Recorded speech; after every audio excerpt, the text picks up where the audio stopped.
Bismillahirrahmanirrahim. Assalamualaikum warahmatullahi wabarakatuh.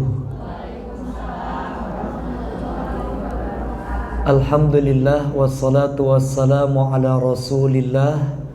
La hawla wa la quwata illa billah.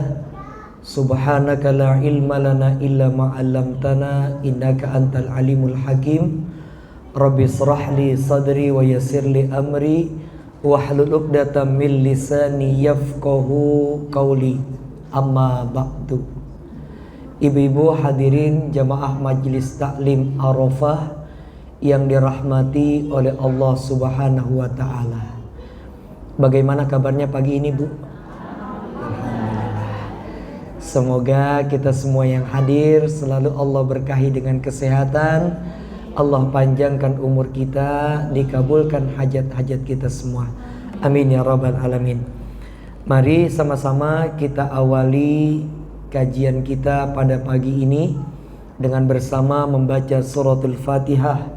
Semoga dengan berkah suratul Fatihah yang kita baca ini, Allah mudahkan kita semua yang hadir untuk mendapatkan ilmu yang bermanfaat, yang bisa kita amalkan untuk kebaikan dunia dan akhirat kita. Ala hadhihi niyya al-Fatihah.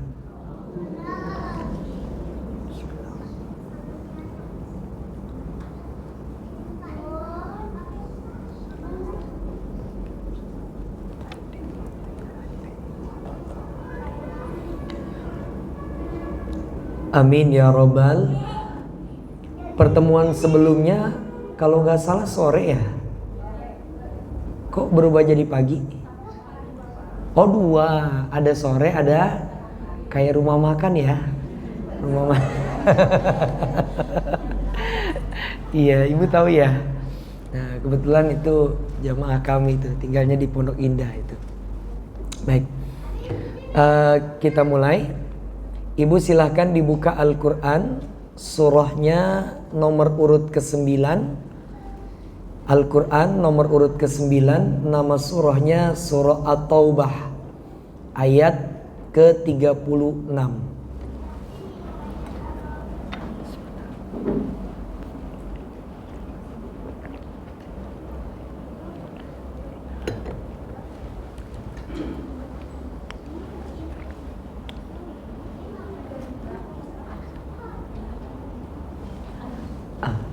Surah At-Taubah, surah ke-9, ayat ke-36.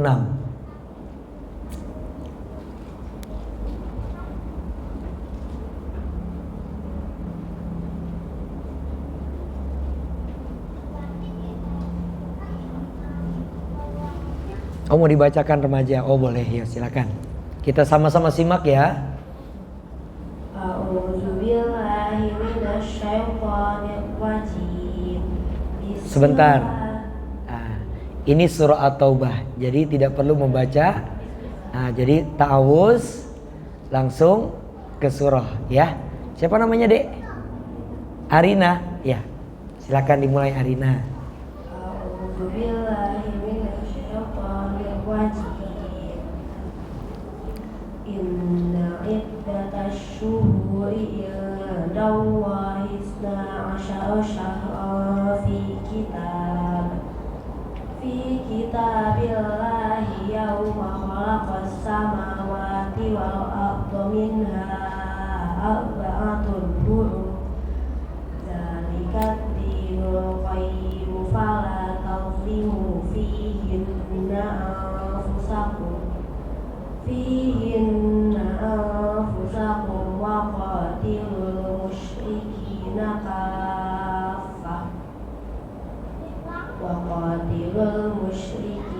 kafatan kama yuqatilunakum kaffah wa'lamu annallaha ma'al muttaqin. Masya Allah, terima kasih ya Adik Arina ya. Baik, Ibu konsentrasi ke saya. Iya enggak, ini penting. Dalam Al-Quran surah apa tadi? Ayat Allah berfirman, Inna iddatasy syuhuri Inna sesungguhnya, iddata jumlah bilangan, asyuhur bulan-bulan. Syuhur itu bentuk jamak, plural. Bentuk singlenya itu syahrun. Jadi syahrun artinya 1 bulan.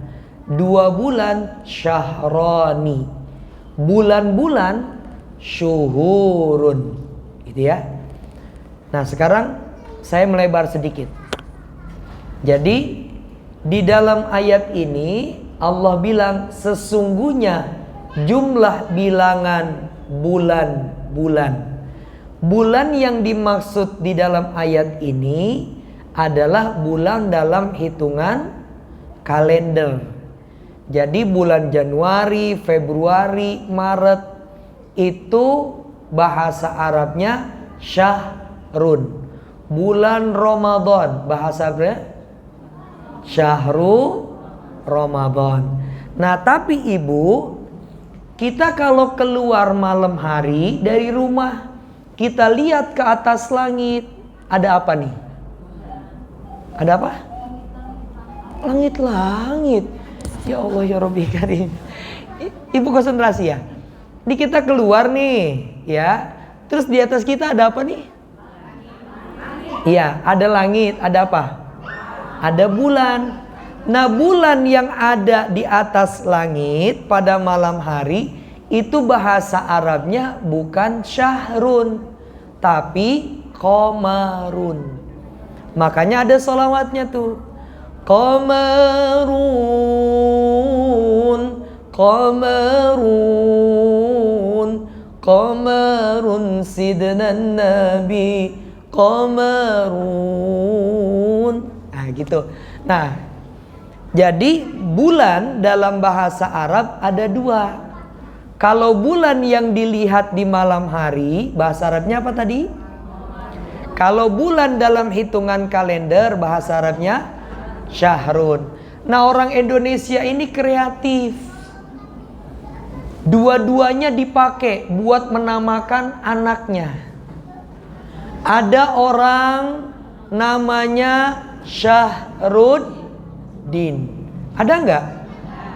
Siapa? Wali kota Tangerang. Ada Syahrul Gunawan. Ada lagi yang nggak pakai Syahrun, pakainya Komarun. Dikasih nama buat anak Komarun. Kalau perempuan biasanya dikasih tak tamarbuto, jadinya koma. Karena dia orang Sunda, biasanya orang Sunda tuh kalau manggil pakai nama depan ce. Komaria disingkat jadi, karena orang Sunda dipanggilnya ce.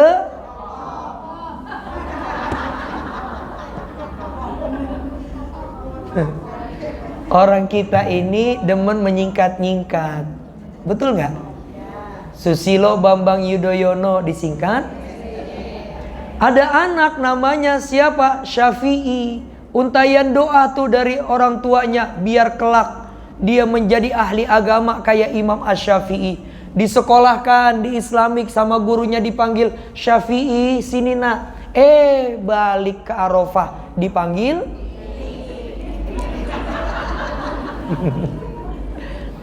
ada anak dikasih nama sama orang tuanya apa? Yusuf. Untayan doa biar ganteng kayak Nabi Yusuf. Di pesantren sama kiai dipanggil Yusuf. Pulang ke rumah dipanggil Ucup. Ya Allah. Dah, kita kembali ya. Jadi bulan dalam bahasa Arab ada berapa? Kalau yang hitungan kalender bahasa Arabnya apa? Syahrun. Kalau yang di langit Qamarun. Nah, selanjutnya kita kembali ke ayatnya, surah At-Taubah ayat 36. Inna iddatas syuhur, sesungguhnya jumlah bilangan bulan-bulan indallahi yang menciptakan itu adalah Allah. Ithna asyara syahran, Dalam setahun Allah menentukan, Allah menciptakan ada 12. Jadi kalau ada pertanyaan, siapa yang menciptakan setahun ada 12 bulan? Jawabannya, tahu dari mana? Ustadz. Surah At-Taubah ayat. Jadi yang menciptakan dalam setahun ada 12 bulan adalah, kapan Ustadz Allah menciptakannya? Fi kitabillah. Di Lauhul Mahfuz ditetapkan Allah, yauma khalaqas samawati wal ard. Sebelum Allah menciptakan langit dan bumi, Allah sudah lebih dahulu menciptakan jumlah bilangan bulan-bulan dalam satu tahun. Nah, fokus ke kata berikutnya dalam ayat ini. Minha arba'atun hurum. Dari 12 bulan itu, ini 12 bulan yang dimaksud bulan Islam ya Bu, bukan bulan Masehi. Hafal nggak nama-nama bulan dalam Islam?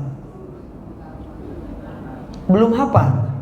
Yuk sama-sama yuk, biar kita hafal 12 bulan dalam Islam. Yuk, Ustadz ikutin jamaah atau jamaah ikutin Ustadz? Ya udah, ikut ya, sama-sama. 12 bulan dalam kalender Islam, ikuti saya. Muhar, yuk angkat suaranya. Muhar, So, Rabiul, Jumadil, enak ya tinggal nerusin. Ro, Sya, Roma, Syaw, Zulqa, Zulhij. Dari 12 bulan yang ada dalam setahun yang baru saja kita sebutkan tadi, kata Allah, minha arba'atun hurum. Aku mengistimewakan 4 bulan di dalamnya. 4 bulan ini disebut sebagai Syahrul Haram. Apa itu? Bulan mulia. Masjidil Haram. Masjid yang. Nah, kalau ibu baca Al-Quran terjemah, coba. Yang baca di Al-Quran terjemah, ada nggak nama bulan-bulannya di situ? Tidak ada. Maka kalau kita mempelajari ilmu tafsir, ada 2. Ada tafsirul Quran bil Quran. Ayat Al-Quran maknanya diterjemahkan oleh ayat yang lain. Contohnya apa Ustadz? Wa ma adraka ma Lailatul Qadar. Kalian tahu nggak apa itu Lailatul Qadar? Maka diterjemahkan maknanya dengan ayat yang lain. Lailatul Qadri khairum min malam Lailatul Qadar, malam yang bernilai pahala 1000 bulan. Nah, tapi ada tafsir yang kedua, tafsirul Quran bil hadis. Ayat Al-Quran maknanya diterjemahkan oleh hadisnya Rasulullah. Contohnya Allah berfirman, wa aqimus sholah, dirikanlah oleh kalian sholat. Ibu baca dari ayat pertama sampai ayat terakhir, tidak ada penjelasan tentang sholat yang detail. Mulai dari takbiratul ihram, baca surah, ruku, terus i'tidal, sujud, dan lain sebagainya. Lalu di mana kita mendapatkan penjelasannya? Di dalam hadisnya Rasulullah. Sallu kama ra'aitumuni usolli. Salatlah kalian sebagaimana kalian melihat aku salat. Nah, kita kembali dalam surah At-Taubah, Allah menciptakan setahun ada 12 bulan. Lalu Allah mengatakan, aku mengistimewakan 4 bulan di dalamnya. 4 bulan ini disebut sebagai bulan. Ya Allah, mudahin jamaah buat dapat ilmu yang manfaat ya Allah. 4 bulan ini disebut sebagai bulan haram, bulan yang. Nah, kan namanya nggak ada tuh bulan apa saja. Dijelaskan oleh Nabi dalam hadisnya. Nabi mengatakan, Innal arda istadarat kahayatihi. Bumi itu berputar pada porosnya. Lalu Allah ciptakan setahun ada 12 bulan. Allah mengistimewakan 4 bulan sebagai bulan yang mulia, bulan haram. Apa? Nabi mengatakan salasah mutawalliyat, 3 bulan berurutan. Bulan ke-11, 12, bulan ke-1, dan 1 terpisah, yaitu bulan ke-7. Apa Ustadz bulan-bulannya? Pertama bulan Zulqa'dah, Zulhijjah, Muharram, dan yang keempat yang terpisah yaitu bulan Rajab. Ramadan udah kenceng salah lagi. Bulan apa? Yuk sama-sama yuk. Zulhijjah, Muharram, lalu yang keempat bulan Rajab. Ini yang ketiga berurutan Ibu. Habis Zulqa'dah, Zulhijjah, habis itu Muharram. Maka 3 bulan ke depan ini kita berada di bulan mulia. Nah, saat ini kita berada di bulan Zulqa'dah. Ada yang menyebutnya Zulqa'idah, ada yang menyebutnya Zulqi'dah, sama aja ya. Kita saat ini berada di bulan yang pertama dari bulan yang diistimewakan sama bulan apa? Nah, kan ini bulan mulia. Apa kemuliaannya Ustadz? Itu yang selanjutnya jadi pertanyaan. Maka dijelaskan keutamaan bulan Zulqa'dah. 1, dia bulan pertama dari bulan haram atau bulan yang dimuliakan Allah. 2, Ibnu Abbas mengatakan, innal hasanati fiha, setiap kebaikan yang kita lakukan, setiap ibadah yang kita kerjakan di bulan-bulan haram ini, termasuk di bulan Zulqa'dah, pahalanya dilipat gandakan oleh Allah, yudha'afu lahu ad'afan mudha'afah. Maka kita sholat, kita puasa, zikir, baca Quran, sedekah, termasuk hadir ke majlis taklim, berada di bulan Zulqa'dah saat ini, bulan yang dimuliakan Allah, insya Allah pahala yang kita dapatkan berlipat ganda. Maka usikum wa nafsi bitaqwallah, saling mengingatkan, yuk kita perbanyak apa? Membaca, kita memperbanyak ibadah di bulan ini. Ibu, Ustadz saya nggak bisa tahajud, banyakin zikir. Ustadz ribet, banyakin baca Quran. Gak punya waktu Ustadz, banyakin sedekah. Pokoknya jangan tinggalkan berbuat kebaikan di bulan ini, karena pahala yang kita lakukan berlipat. Baik. Lalu apa keutamaan keistimewaan lain dari bulan Zulqa'dah Ustadz? Dibuka Al-Quran surah Al-Baqarah, surah kedua ayat 197. Surah Al-Baqarah ayat 197. Dah, saya bacakan aja ya, nggak apa-apa, karena cuma sepotong aja ayatnya. Dah, sudah ketemu Al-Baqarah ayat 187. 197. 197, mohon maaf, bukan 187. 197. Baik. Dalam ayat itu Allah Subhanahu wa ta'ala berfirman, Al-hajju ashhurum ma'lumat. Betul ya? Nah, Al-hajju, ibadah haji itu ashhurum ma'lumat, dikerjakan, dilakukan pada bulan-bulan yang telah ditentukan Allah. Coba Ibu konsentrasi, lihat ke saya. Surah Al-Baqarah 197.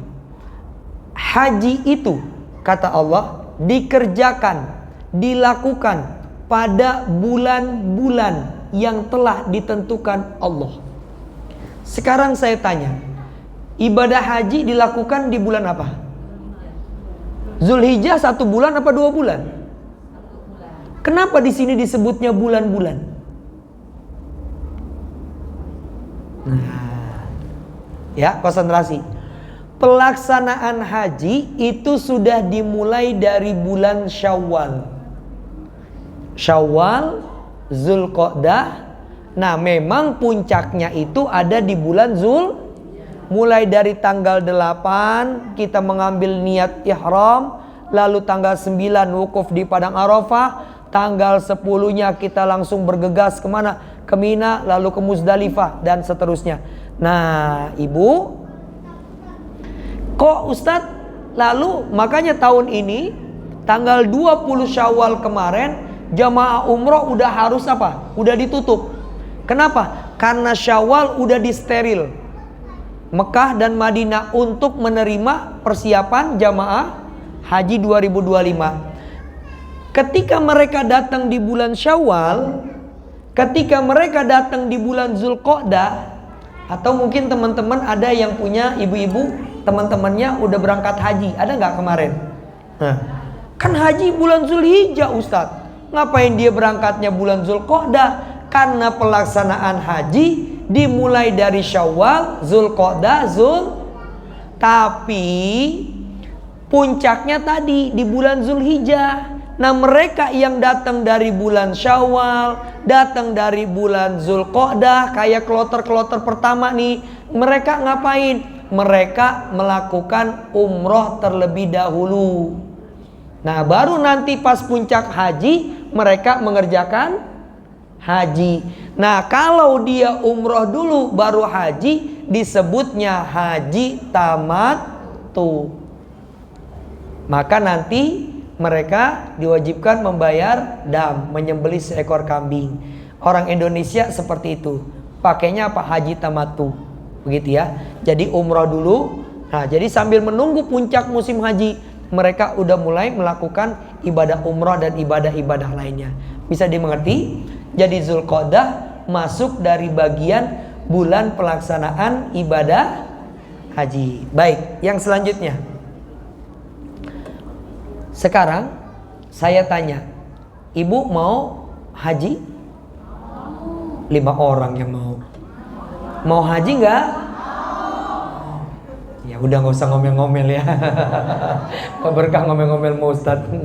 Nah, Ibu, haji ini adalah panggilan Allah, bukan perkara kemampuan. Karena berapa banyak orang yang mampu, tapi sejatinya dia belum terpanggil, dia tidak melaksanakan haji.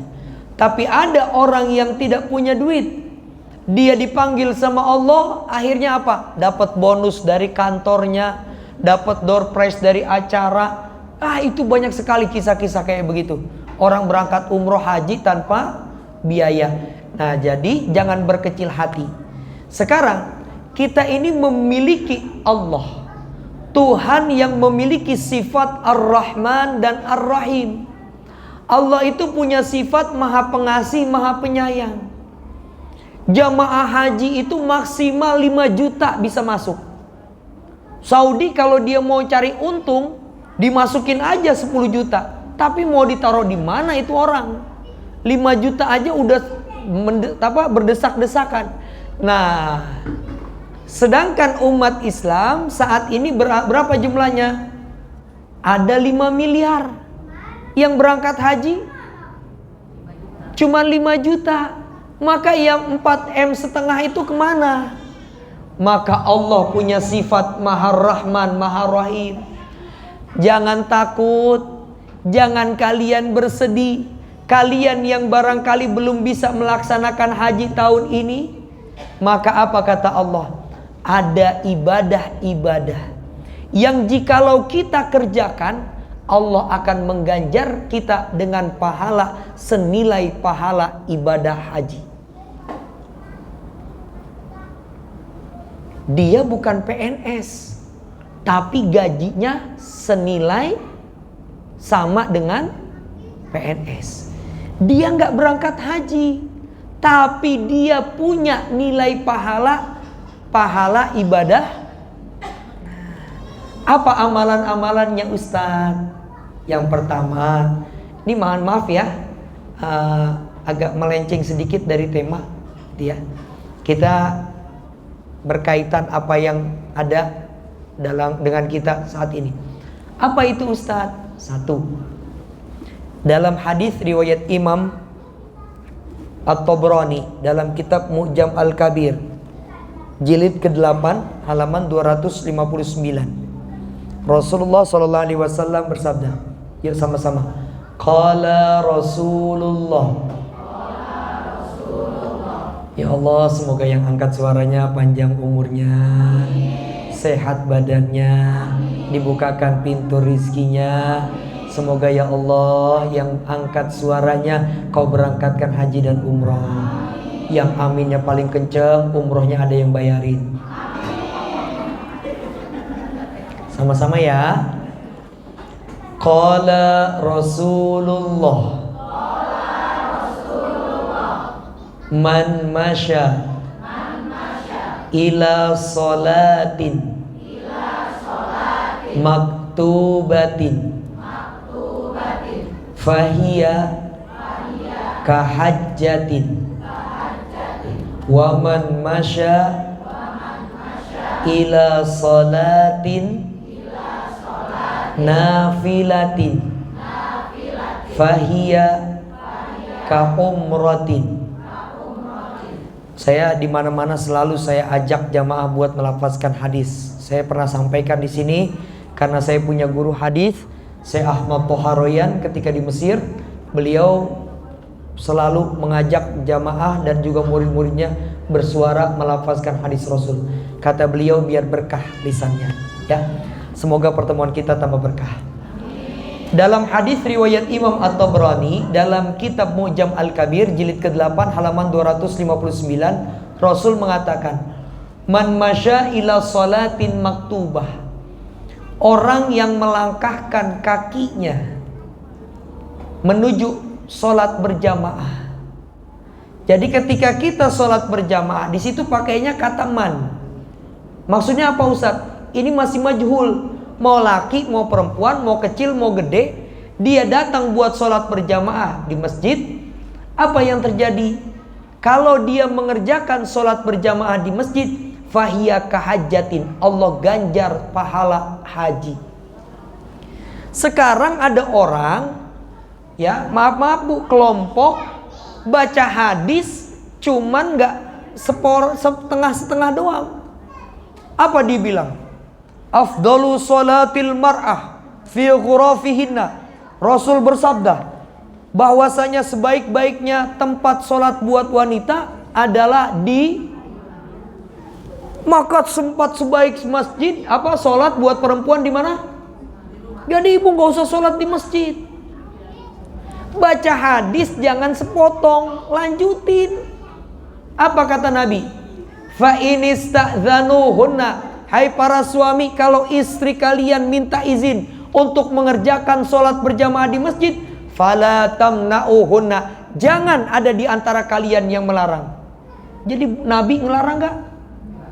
Yang kedua, Rasulullah satu ketika sholat itu mempercepat bacaan dan gerakan sholatnya. Sahabat bertanya, Rasul kok tumben ini sholat cepat? Apa kata Nabi? Aku mendengar suara tangisan anak kecil. Tandanya saat itu ada ibu-ibu yang ikut sholat. Dalil yang ketiga yang membolehkan wanita sholat di masjid atau di musola. Apa? Saat itu Masjid Nabawi cuma hanya ada satu pintu. Keluar dah tuh orang laki-laki sama perempuan jamaah sholat bareng. Apa kata Rasulullah? Ini berdesak-desakan antara perempuan sama laki-laki. Nabi mengatakan, la'alla tusna'u baban akhar lil nisa. Kalau bisa sahabat tolong buatkan pintu khusus untuk perempuan. Dan pintu itu sampai hari ini masih ada. Pintu ke-21 babun nisa di Masjid Nabawi. Sekarang saya tanya ibu umroh ke masjid nggak? Sholat di Masjid Nabawi? Sholat di Masjidil Haram? Terus kenapa nggak di mana di hotel aja? Kan sebaik-baiknya sholat perempuan di mana? Di rumahnya. Kalau kita umroh di hotel. Kenapa ke Masjid Nabawi? Kenapa ke Masjidil Haram? Jadi baca hadis jangan separoh-separoh. Nih, sekarang banyak kelompok-kelompok begini. Akhirnya apa? Dikit-dikit bid'ah, dikit-dikit salah. Enggak. Tapi sekalipun perempuan, makanya ada nih tempat sholatnya nih. Sekalipun tempat perempuan itu boleh sholat berjamaah, tapi apa? Harus menjaga dirinya agar tidak terjadi nih. Jadi sekalipun ibu boleh sholat di masjid, jaga diri baik-baik. Maksudnya gimana Ustaz? Gini, Ramadan kemarin saya ngisi kultum Ramadan. Di mana? Di Masjid Raya Pondok Indah. Itu kan kalau masjidnya kan lantai 2 Bu. Yang lantai 1 kan buat aula pernikahan. Selesai saya kultum Ramadan, selesai sholat taraweh, apa yang terjadi? Saya turunlah dari masjid. Begitu di tangga masjid, saya mau ngambil apa? Sendal. Ada anak perempuan, dia pakai mukena, udah selesai sholat taraweh, mukenanya diselempangin ke sini. Dipakai, cuman dibuka begini, lu paham ya? Nah, terus di dalamnya bukan pakai kaos panjang, pakai kaos pendek. Udah gitu kaos pendeknya apa? Kaos pendeknya gombrang. Saya mau ngambil sendal, dia juga mau ngambil sendal. Dia nunduk begini nih. Kira-kira saya lihat apa enggak? Kira-kira dilihatnya sebentar apa lama? Astagfirullahaladzim. Nggak boleh seudon sama Ustaz. Maka rezeki. Makanya sekali lagi ya, ketika kita boleh nggak sholat berjamaah? Boleh. Taraweh, jangan sampai alasan. Sholat taraweh di masjid bareng. Ya, nanti yang terdekat apa? Sholat Idul Adha. Nah, kalau kita sholat berjamaah, ibu barangkali di sini ada kajian subuh hari Minggu atau Sabtu, maka apa? Ibu datang sholat subuh di sini, jangan sholat subuhnya di rumah. Maka langkah kaki kita berjamaah itu mendapatkan pahala haji. Sebaliknya Nabi mengatakan waman masya ila sholatin nafilah, yang melangkahkan kakinya menuju sholat berjamaah, sholat sunnah. Contohnya apa? Sholat taraweh yang mendekati sholat Idul Fitri, Idul apa? Idul Adha. Maka nanti ibu biasanya sholat Idul Adha di mana? Di sini. Oh, di lapangan. Oh, bareng sama ini ya, blok apa? Oh, di sini. Oh, di masjid. Kadang di lapangan, kadang di sini. Ya. Iya, ya udah nggak apa-apa. Ibu sholat nih Idul Adha. Idul Adha wajib apa sunnah? Ketika kita datang sholat sunnah berjamaah, maka Nabi mengatakan fahiya ka umrotin, Allah ganjar pahala umroh. Nah, nanti kalau yang nggak berhalangan sholat Idul Adha, insya Allah dapat nilai pahala umroh. Sholat wajib kita datang satu waktu ketika ada kajian subuh atau sholat-sholat yang lain ketika kosong, kita datang sholat di sini, insya Allah bernilai pahala haji. Ini yang pertama. Yang kedua, Nabi mengatakan di dalam hadis, apa kata Rasulullah SAW? Masih dalam kitab Mu'jam Al-Kabir, Rasul mengatakan, man shalla subha fi jama'atin, orang yang sholat subuh 2 rakaat secara berjamaah. Setelah sholat subuh, apa yang terjadi? Tsumma qa'ada yadhkurullaha hatta tatlu asyamsu. Habis sholat subuh dia nggak langsung bergegas pergi. Dia apa yang dilakukan? Dia berzikir, dia baca Quran, atau dia ikut kajian subuh. Selesainya datang waktu syuruk, dia sholat sunnah syuruk 2 rakaat. Nabi mengatakan, orang yang sholat subuh dilanjutkan sholat apa tadi? Maka Nabi mengatakan baginya pahala haji dan umroh tamah, sempurna, sempurna, sempurna. Ada kan kajian subuhnya? Ya, hari apa? Sabtu Minggu. Oh iya. Kalau nggak bisa Sabtu, hari Minggu kita datang. Maka selesai subuh, kita subuh di sini, udah dapat pahala haji. Lalu kita ikuti kajian sampai apa? Sampai waktu syuruk kita sholat sunnah syuruk 2 rakaat, dapat pahala haji yang sempurna, sempurna, sempurna kata Nabi. Ketiga, amalan apa lagi yang ketiga? Yang ketiga yaitu Nabi mengatakan dalam hadis riwayat Imam Al-Bukhari, kata Abu Hurairah, Ja'a al-fuqara ilan nabiyyi sallallahu alaihi wasallam. Orang-orang fakir, orang-orang miskin itu datang menemui Rasulullah. Mereka mau mengadukan keresahan hatinya. Orang-orang miskin datang nih Bu, mau curhat, mau ngadu. Apa yang mereka katakan? Qalu, mohon maaf, itu anak-anak naik ke rak, takut ngejeglak apa ya? Ya nggak apa-apa. Takutnya rubuh aja nanti ketiban lemari. Nah baik, nggak apa-apa. Doakan anak-anak menjadi anak-anak yang soleh. Ya, buat saya kalau lagi pengajian, tablik akbar, terus tiba-tiba ada anak kecil lari-larian, buat saya itu hal yang biasa. Jangan dimarahi, ya. Doakan jadi anak-anak soleh dan soleha. Ya. Tapi kalau lagi pengajian, terus Ibu Yuli lari-lari, itu baru luar biasa. Ya. Kalau anak-anak biarin aja. Dah kita kembali. Ibu, ini orang-orang fakir, mereka mau curhat ke Nabi tentang apa? Terkait masalah keresahan hati. Mereka iri kepada orang-orang kaya. Nah, ketika ada kesenjangan sosial, sudah pasti nanti ada yang namanya apa? Iri hati. Iri dalam Islam itu ada 2. Ada iri yang baik dan iri yang buruk.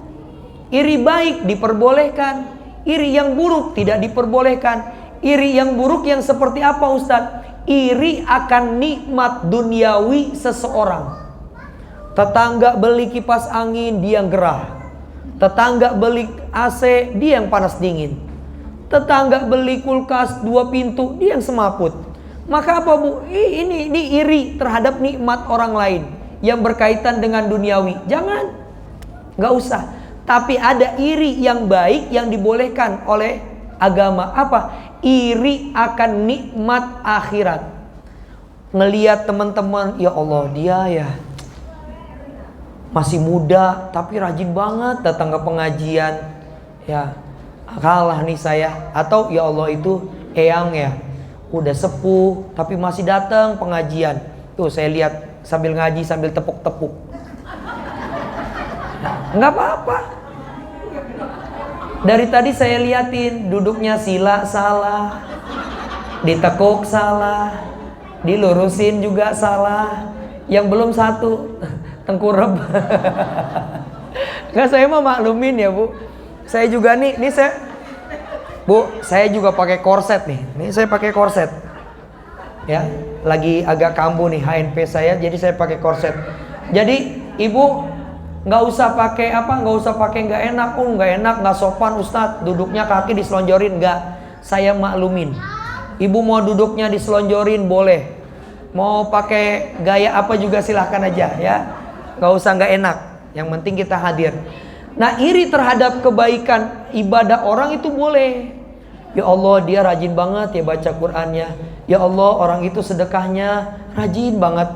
Itu kita boleh iri nanti kebaikan-kebaikan. Nah, ini orang-orang fakir yang datang menemui Rasulullah, irinya bukan hal buruk, kebaikan. Apa kata mereka? Rasul, zahaba ahlad duthur. Saya iri nih, kami ini iri sama orang-orang kaya. Emang kenapa? Mereka diberikan, dilimpahkan Allah karunia nikmat harta yang banyak. Ya udah, itu kan bagian masing-masing. Enggak begitu Rasul. Saya bukan iri sama harta yang mereka punya. Terus saya iri dengan ibadah mereka. Nahnu nusolli, kami ini orang fakir, orang miskin sembayang. Wahum yusallun, orang-orang kaya juga sholat. Nahnu nasumu, kami orang-orang miskin ini puasa Ramadan. Mereka juga orang-orang kaya berpuasa di bulan. Betul nggak? Tapi dengan harta kekayaan yang mereka miliki, yang Allah limpahkan karuniakan kepada mereka, mereka bisa haji, mereka bisa umrah, mereka bisa berkurban. Sedangkan kami tidak bisa melakukan itu. Kenapa? Karena kami tidak memiliki harta. Lagi-lagi Bu, Islam itu Allah Maha Rahman, Maha Rahim. Apa lantas kata Allah? Mohon maaf, kata Nabi, ala adullukum, mau nggak kalian aku tunjukkan kepada sebuah amalan, in adraktum bihi, kalau kalian kerjakan amalan ini kata Rasulullah, maka faqad sabaqakum man kana qablakum, kalian bisa melampaui pahala orang-orang kaya yang bisa beribadah dengan harta mereka.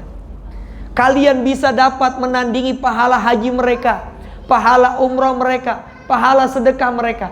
Apa itu? Nabi mengatakan, la tada'anna khalfa kulli salatin, jangan kalian tinggalin setiap habis salat kalian baca subhanallah 33 kali, alhamdulillah 33 kali, Allahu akbar.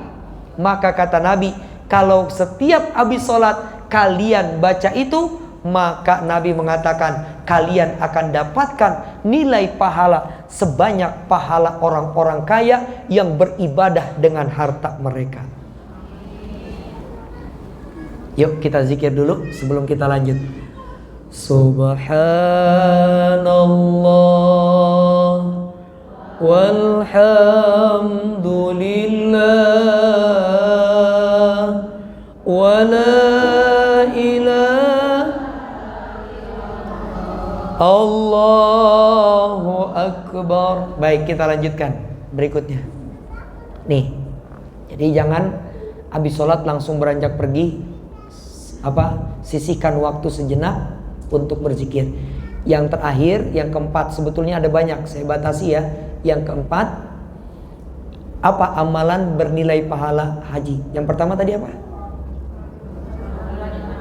Sholat berjamaah di masjid. Yang kedua, sholat suruh. Yang ketiga, berzikir setelah. Yang keempat, terakhir, yuk sama-sama. Qala Rasulullah, man ghada ilal masjidi laisa illa an yata'allama khairan au yu'allimahu. Nabi mengatakan, man ghada ilal masjidi, orang yang melangkahkan kakinya menuju masjid. Mau ngapain mereka? Laisa illa an yata'allama khairan. Dalam riwayat lain, la yuridu illa an yata'allama khairan. Mereka datang ke masjid dari rumah mau ngapain? Kata Nabi, mereka mau menuntut ilmu, mau menghadiri majlis taklim, au yu'allimahu, atau mereka datang ke sini mau ngajar. Orang yang datang dari rumahnya ke masjid menghadiri majlis taklim, baik yang belajar ataupun yang mengajar, jamaahnya, ustadznya, apa kata Rasulullah? Kana lahu ajru hajjatin tamma hajjatuhu. Orang itu diganjar pahala haji yang mabrur oleh Allah. Jadi tanpa kita sadari ibu, kita datang ke pengajian pagi ini ada di bulan Zulqa'dah, pahala berlipat ganda. Datang ke pengajian di masjid ini Baitul Izzah, Allah ganjar kita semua pahala ibadah haji yang Masya Allah. Yuk semangat buat datang ke majlis taklim, semangat buat hadiri kajian di Baitul Izzah, agar kita mendapatkan nilai pahala haji yang mabrur. Nah, Ternyata bukan cuman pahala haji doang yang didapatkan ketika kita datang ke majlis. Apa pahala lainnya? Nabi mengatakan, ibu kalau yang pernah umroh atau haji di Masjid Nabawi di Madinah, itu ada tempat namanya Raudhah. Ya. Raudhah itu apa? Raudhah kata Nabi, ma baina baiti wa minbari raudhatun min riyadil jannah.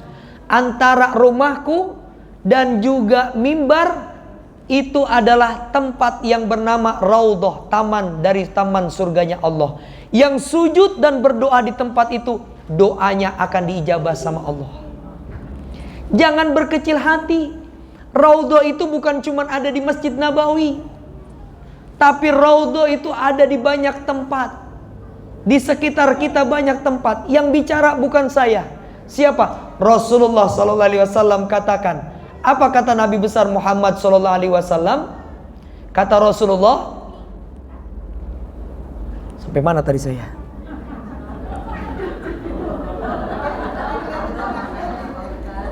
Oh ya. Ya.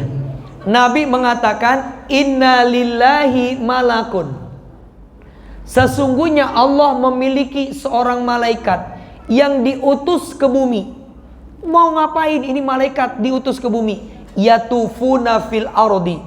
Malaikat ini diutus Allah untuk keliling bumi.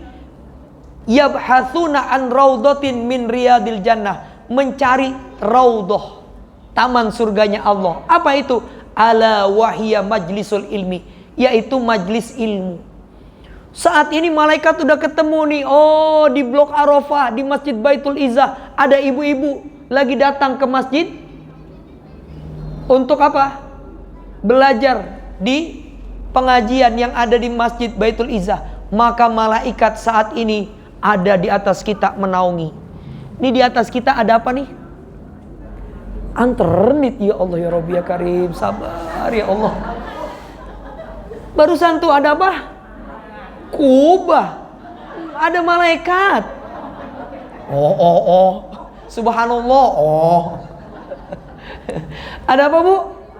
Di atas kita nih ada malaikat. Dia naungin kita. Lalu apa kata malaikat? Halumu ila hajatikum. Kalian yang datang ke majlis ilmu, kalian yang ada di majlis ilmu, apa? Kalian punya hajat apa? Sebutkan. Kata malaikat, aku akan aminkan doa kalian. Kenapa? Karena kita saat ini berada di Raudhah, taman surganya Allah. Maka ibu barangkali ada yang punya hajat. Ibu udah sedekah, ibu udah baca Quran, masih belum hajat ini terkabul. Coba datang ke majlis ilmu. Ibu bilang aja dalam hati, ya Allah, besok anak saya mau ujian, berikan ilmu yang bermanfaat. Ya Allah, luluskan dia dengan nilai yang baik. Al-Fatihah. Baca aja dalam hati. Maka insya Allah, apa yang menjadi hajat-hajat kita, itu akan apa? Akan diijabah sama Allah. Barangkali ada yang punya masalah, ya, ada simpul-simpul tali masalah yang mengikat kita. Mungkin dengan hadir ke majlis ilmu, tali-tali tersebut akan terurai. Ada sahabat, Bu. Sahabat 2 orang, adik kakak. Abangnya kaya, adiknya miskin. Kata abangnya, Rasulullah, maaf ya, saya jarang ngaji karena saya sibuk bekerja. Tapi meskipun saya datang jarang ngaji, sibuk bekerja, tapi saya kaya nih Rasul. Adik saya nih Rasul, ngaji terus kerjaannya, ya, kerja mau ogah, miskin dia. Apa jawaban Nabi, Bu? Jangan kau berbicara seperti itu. La'allaka turzaku bihi. Bisa jadi, kata Nabi, rizki yang Allah berikan kepadamu, kekayaan yang Allah karuniakan kepadamu, itu karena berkah hadirnya, duduknya adikmu di majlis ilmu. Ibu datang ke sini, maka tanpa ibu sadari itu menjadi jalan pembuka rizki. Suami kerja, anak, cucu, menantu, karena ibunya, istrinya rajin bekerja, rajin duduk di mana? Di majlis ilmu. Apa yang terjadi? Allah bukakan pintu-pintu rizki mereka. Jadi datang ke majlis ilmu ini banyak. Terakhir, sebagai penutup, apa Ustadz kemuliaan lain datang ke majlis ilmu? Ini biar semangat. Selain dapat ibadah haji, doa diijabah, dosa diampuni, lalu masalah diberikan solusi, pembuka pintu rizki. Yang terakhir, apa keuntungan kemuliaan dari datang ke majlis ilmu? Di dalam Al-Quran, surah Yasin, surah ke-36, ayat 12, posisi sebelah kiri, paling bawah. Ya.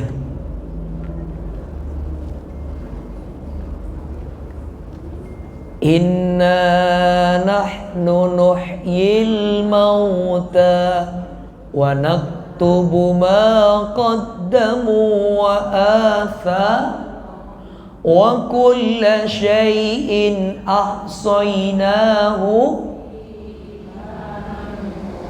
Maka kata Allah, inna nahnu nuhyil mauta, aku kata Allah akan menghidupkan kembali manusia kelak di yaumil qiyamah untuk mempertanggungjawabkan amal-amal ibadah mereka. Apa yang Allah katakan? Wa naktubu ma qaddamu, langkah kaki manusia ketika dia hidup menuju tempat-tempat kebaikan, itu aku tulis dalam catatan buku amal mereka. Ibu tadi dari rumah ke sini melangkahkan kaki, itu langkah kakinya udah ditulis oleh Allah. Apa pahalanya? Nabi mengatakan, man kharaja fi talabil ilmi fahuwa fi sabilillah. Yang melangkahkan kaki dari rumah ke masjid buat menghadiri majlis ilmu, diganjar pahala jihad fi sabilillah. Bukan cuman langkah kakinya, bekas tapak kakinya pun itu ditulis pahala oleh Allah, dan bekas tapak kaki kita itu akan bersaksi di yaumil qiyamah yang meringankan kita. Ibu saya tanya, tadi dari rumah ke sini nginjek tanah enggak?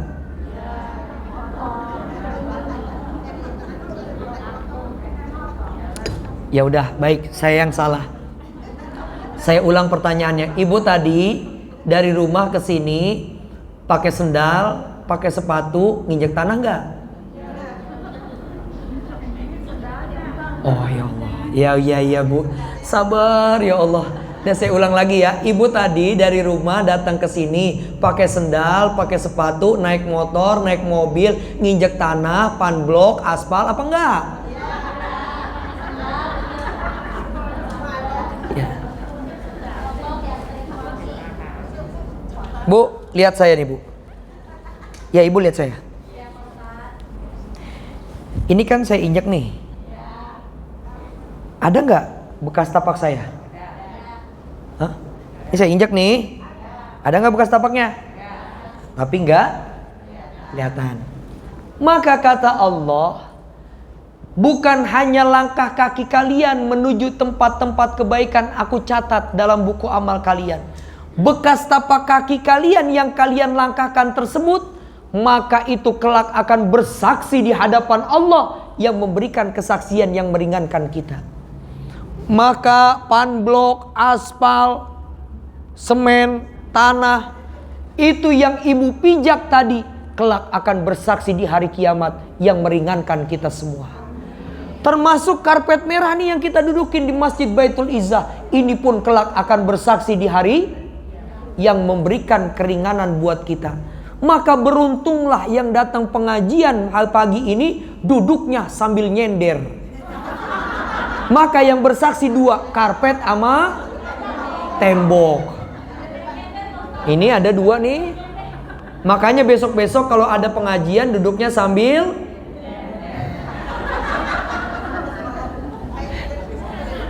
Dah, ada yang mau bertanya silakan.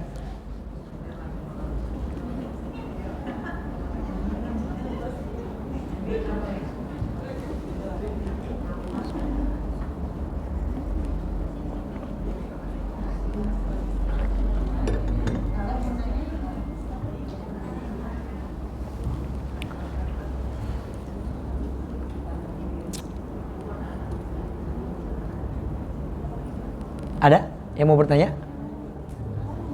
Baik ibu-ibu, kami memberikan kesempatan kepada dua orang yang ingin bertanya kepada Ustadz. Saya persilahkan.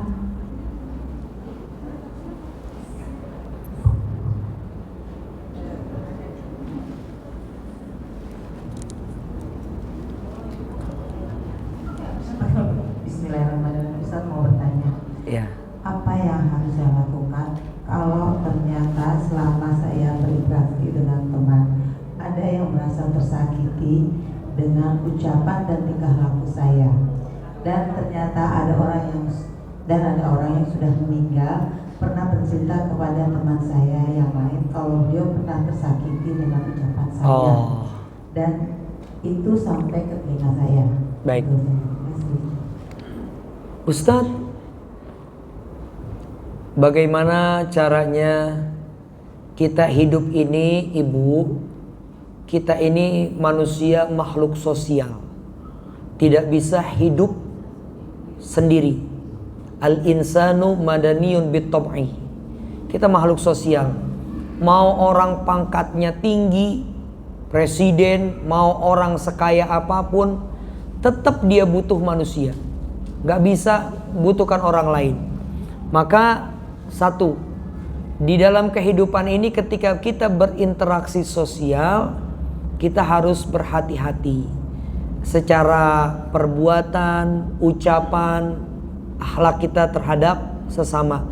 Nah, makanya dikatakan janganlah kalian, kata Nabi, janganlah kalian itu banyak bercanda. Wa ma ba'dal mizahi illal ghadab. Orang suka bercanda itu timbulnya ntar berantem. Ngatain, dasar lu pesek, lu gembrot. Nah, nanti lama-lama berantem. Padahal bercanda-bercanda doang gitu ya kan. Maka hati-hati, kurangi bercanda gitu ya. Atau mungkin kita barangkali maaf ya, kita ini banyak suku di Indonesia. Mungkin antara suku Sunda, Jawa, Betawi dan Sumatera mungkin punya karakter yang berbeda-beda. Saya saya asli Betawi di Kemang, Jakarta Selatan. Orang Betawi itu suka ceplas-ceplos, mungkin beda dengan orang-orang suku-suku lain. Nah, maka ketika kita berinteraksi sosial, bermuamalah, kita harus bisa menempatkan diri. Jangan sampai nanti apa yang terjadi? Ada orang-orang tersinggung. Ketika itu sudah terjadi, jangan kita ini selalu merasa orang yang baik itu adalah orang yang merasa berdosa, bukan orang yang merasa tidak punya. Ketika dia merasa punya salah, ketika dia ketemu siapapun, ibu maaf ya kalau ada salah, ada khilaf, meskipun bukan lebaran gitu. Jadi dia akan memaafkan, meminta maaf kesalahan. Dan ibu, ketika ada orang minta maaf, ya berikan maaf. Orang-orang yang memberikan maaf kepada orang lain, maka apa? Fa'in ufiya, kata Nabi, kata Allah dalam surah An-Nur, kalau kau maafkan kesalahan orang lain, maka Allah akan menghapuskan dosa-dosamu. Itu tuh. Jadi kalau ada orang punya salah sama kita, dia udah minta maaf, bukakan pintu maaf. Maka balasannya apa? Allah akan hapuskan dosa-dosa kita. Mungkin dosa itu gak terhapus dengan sujud kita, gak terhapus dengan istighfar kita, terhapusnya dengan memaafkan kesalahan orang lain. Ustadz, tapi saya udah sakit hati banget Ustadz sama dia. Bayangin Ustadz, tiap hari parkir depan rumah saya, ya, mobil saya mau keluar gak bisa. Begitu saya minta izin, malah saya yang dibentak-bentak Ustadz. Sakit hati saya Ustadz. Sakit gak Bu? Di mana sakitnya? Akhirnya apa yang terjadi? Ya Allah Ustadz, saya dicaci-caci, tetangga pada ngelihat semua, padahal saya nggak salah. Apa yang dibilang? Pokoknya Ustadz, kalau dia hari raya datang minta maaf sama saya, 7 turunan, 8 tanjakan, 11 pengkolan. Oh enggak, saya maafin. Jangan ya. Nah jadi sekarang kalau kita punya kesalahan, kehilafan, jangan sungkan-sungkan untuk minta maaf. Kalau ada orang yang minta maaf, maafkan.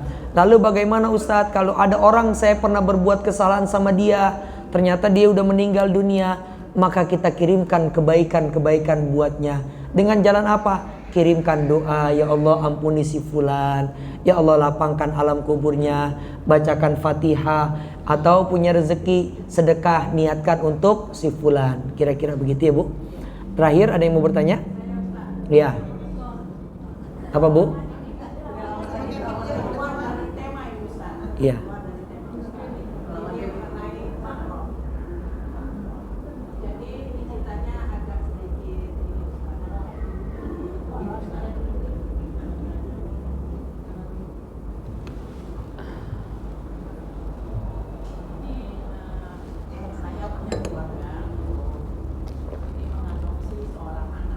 Baik.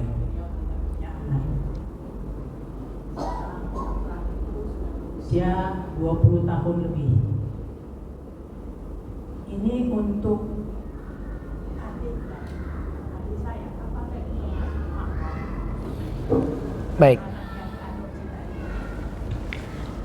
Kalau dia sudah minum susu, maka disebutnya dia saudara sesusuan atau akhun firradha'ah. Ini kalau dalam Islam. Misalkan begini, Bu. Orang tua saya punya anak saya satu. Anaknya laki doang, dia pengen punya anak perempuan nih. Adopsilah anak perempuan. Nah, si anak perempuan ini sudah minum susu dari air ASI-nya ibu saya. Maka apa? Dia dan saya itu saudara, layaknya saudara kandung. Maka kita berdua gak boleh menikah. Begitu, ya. Lalu bagaimana Ustadz? Kalau dia sudah menjadi anak angkat seperti itu, dari kecil dirawat dan lain sebagainya, maka dilihat. Nah, ada garis-garis mahram, bukan muhrim. Kalau muhrim itu yang berpakaian ihram. Maka mahram itu yang maharrama alaihi nikah, yang diharamkan nikah. Ada mahram muaqqat, ada mahram muabbad.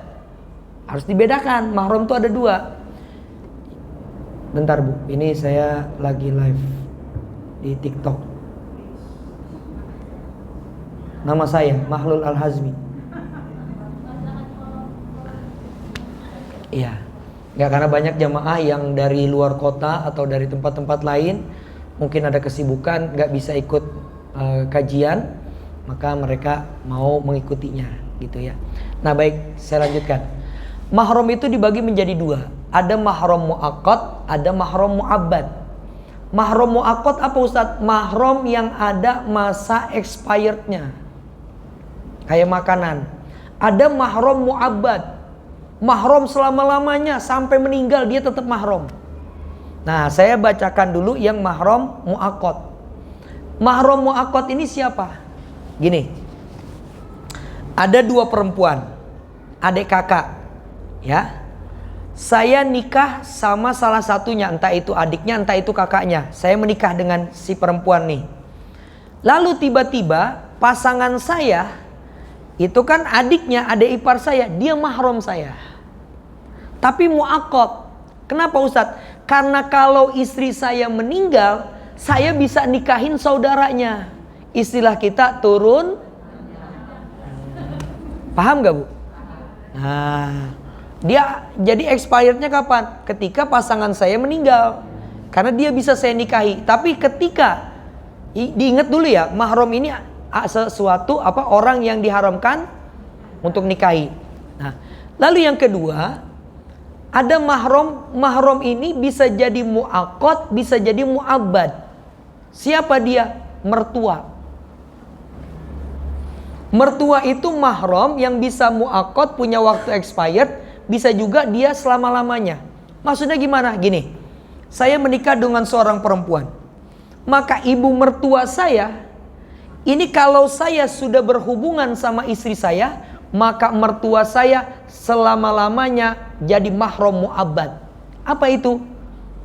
Mahram yang gak boleh Maka kalau istri saya meninggal atau saya cerai, gak boleh saya nikah dengan, karena udah berhubungan. Tapi kalau saya belum berhubungan sama istri saya, wah cakepan ibunya, saya cerai aja kamu, saya nikah sama ibunya, itu boleh. Jadi ibu mertua itu bisa jadi muaqqat, bisa jadi muabbad. Ini fikih, ya kita bicara fikih. Nah sekarang ada mahram muabbad.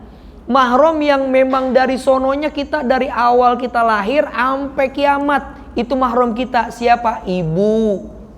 Nggak boleh nikahin ibu. Naik ke atas dikit siapa? Nenek. Nah ke samping dikit siapa? Bibi. Sampingnya dikit lagi siapa? Ya bibi. Ya kan? Jadi ibu, bibi, nenek, ya itu nggak boleh dinikahin terus sampai ke atas. Ke bawahnya siapa? Ke bawahnya anak, ya anak perempuan. Ke samping dulu, ke samping itu kakak atau adik perempuan. Ke bawah siapa mahram muabbad? Yaitu anak perempuan, cucu perempuan, cicit, itu mahram mu'abbad. Nah, ketika kita mengadopsi anak, lalu dia sudah menjadi bagian keluarga, apalagi mohon maaf dia sudah menjadi darah sesusuan karena sudah minum ASI dari itu, maka dia bisa dibilang mahram. Tinggal bagaimana posisinya nanti antara mahram mu'abbad dan mu'aqqad itu perlakuannya beda. Apa itu Ustadz? Kalau mahram mu'abbad kita boleh buka pakaian kita. Dalam arti apa? Ibu buka apa nih? Kerudung, dilihat kakak, dilihat adik, dilihat bibi, ya itu nggak apa-apa. Lihat ibu, orang tua boleh. Tapi ada kalau mahram mu'aqqad kayak tadi tuh, ada ipar saya, dia mahram karena kakaknya dia istri saya, tapi dia nggak boleh menampakkan auratnya di depan saya. Kenapa? Kalau auratnya ditampakkan ke depan saya, timbullah film ipar adalah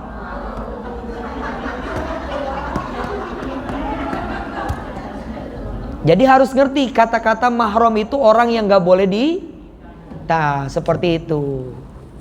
Ya Bu, jadi sekalipun mertua itu adalah mahram. Pertanyaan saya itu belum, Ustaz. Oh belum, ya ilaha illallah. Sabar ya Allah. Mertua dari adik saya ini meninggal. Namanya dia jual Betawi, Ustaz. Terus ini anak ini ikut mencium almarhumah ini. Itu hukumnya bagaimana? Boleh. Sementara dia bukan anak kandung dari Boleh. mereka. Boleh. Boleh. Boleh ya Bu. Terus kalau nanti ibunya ini meninggal, itu bagaimana? Ustaz? Ini yang meninggal siapa Ibu? Umpamanya Enggak, kita gini. Ibu buat simpel aja. Kita buat simpel ya. Kita buat simpel. Jangan ibu nanti kesana kesini. Saya makanya jadi tasawur saya tuh terlalu jauh gini loh. Ibu adopsi anak. Ya. Terus yang meninggal orang tua angkatnya atau neneknya? nenek angkatnya. Oh, kalau neneknya ya nggak masalah. Yang penting masih dalam runutan tadi gitu. Termasuk bagaimana itu diperbolehkan. Gitu ya, dibolehkan.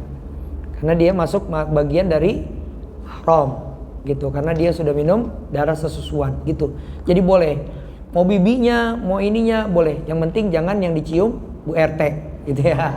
Baik dah, Ibu mohon maaf karena nanti akan lanjut kegiatan lagi insyaallah. Ini saya baru bahas bulan Zulqa'dah.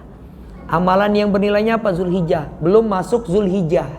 Nah, di Zulhijjah ini ada hari-hari paling dicintai Allah.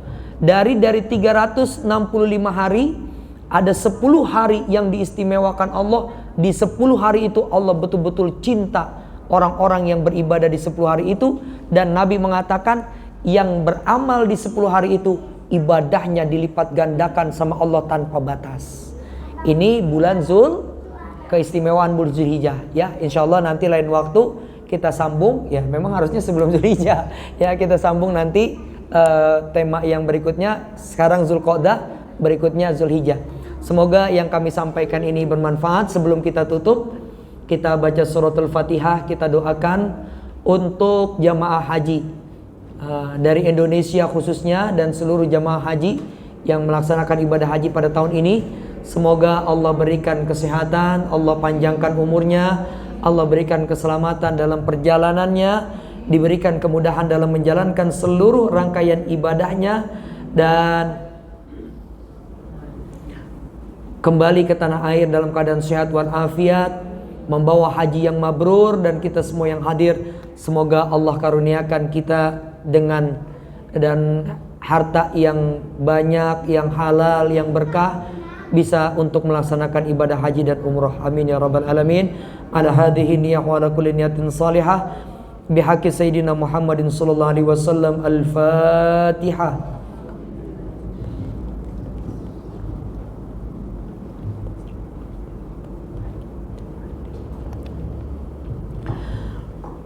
Amin wa'fu anna ya karim. Allahumma bihaqqil Fatihah wa bihaqqi sahibil Fatihah wa bimu'jizatil Fatihah iftah lana ya Allah abwab as-sihah wal afiyah waftah lana ya Rahman ya Rahim abwab al-ilmi wa abwab al-rizki wa abwab as-salamah wa abwab al-barakah birahmatika ya arhamar rahimin. Rabbi ighfir lana dhunubana wa liwalidina warhamhum kama rabbawna shighara. Allahumma arzuqna al-hajja wal umrata wa ziyarata masjidikal haram ya arhamar rahimin. Rabbana taqabbal minna innaka antas samiul alim wa tub alaina innaka antat tawwabur rahim. Rabbana atina fid dunya hasanah wa fil akhirati hasanah wa qina adzaban nar. Wa sallallahu ala sayyidina Muhammadin walhamdulillahi rabbil alamin. Mari kita tutup dengan bersama membaca doa kafaratul majlis. Subhanakallahumma wa bihamdika asyhadu an la ilaha illa anta astaghfiruka wa atubu ilaik. Assalamualaikum warahmatullahi wabarakatuh. Allah